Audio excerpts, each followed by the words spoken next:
5 August নিয়ে যে বর্ণনা মাঝে মধ্যে আমি দিতাম না, এই কারণে মানুষ ভাববে যে বিজয়ের দিন সে কি গল্প শোনায়। কারণ মানুষ এখন এমন পরিণত হয়েছে, সোশ্যাল মিডিয়ার যুগে একটা বট বাহিনী রয়েছে যারা না জেনে না বুঝে অবান্তর কথাবার্তা বলে। তো সেই কারণে আমি 5 আগস্ট নিয়ে খুব বেশি বক্তব্য রাখিনি, শুধু 4 আগস্ট নিয়ে বেশি বক্তব্য রেখেছি। এবং 4 আগস্টে দেখুন আমাদের সবগুলো যে অভিমুখে আমাদের যাত্রা এবং আওয়ামী সন্ত্রাসীকে তাড়িয়ে দেওয়ার ভিডিওগুলো কিন্তু সামাজিক যোগাযোগ মাধ্যমে ছড়িয়ে পড়েছে। আমাদের ছাত্র দলের নেতৃত্বে যে আমার প্রতিরোধ গড়ে তোলা হয়েছিল, কিন্তু 5 আগস্ট নিয়ে আমরা নিজেরাও প্রচার করিনি বেশি, এবং এই দিনে বেশি বক্তব্য রাখতে চাইনি এই কারণে, কারণ মানুষ ভেবে নিবে যে হ্যাঁ হয়তো বা হয়েছে, সামান্য কিছু হয়েছে, কিন্তু এই ধরনের বর্বরচিত হত্যাকাণ্ড ঘটতে পারে তার সাক্ষী হলাম আমরা।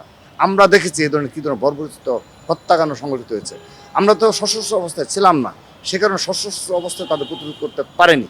কিন্তু সেদিন কোনো প্রতিরোধ করারও কোনো ব্যবস্থা ছিল না, কারণ তারা এলোপাতারি গুলি চালিয়েছে, কার কোথায় লেগেছে কেউ জানে না, এবং বিল্ডিং থেকে গুলি চালিয়েছে যাত্রাবাড়ি থানার উপর থেকেও। সেহেতু এখানে কার শরীরে লেগেছে, কি হয়েছে, আমরা কেউ সে সময় নিরাপদ ছিলাম না। তো আল্লাহর রহমতে আমরা বেঁচে ফিরেছি, এটি আমাদের জীবনের সবচেয়ে বড় পাওনা যে আল্লাহ তাআলা আমাদেরকে বাঁচিয়ে রেখেছেন।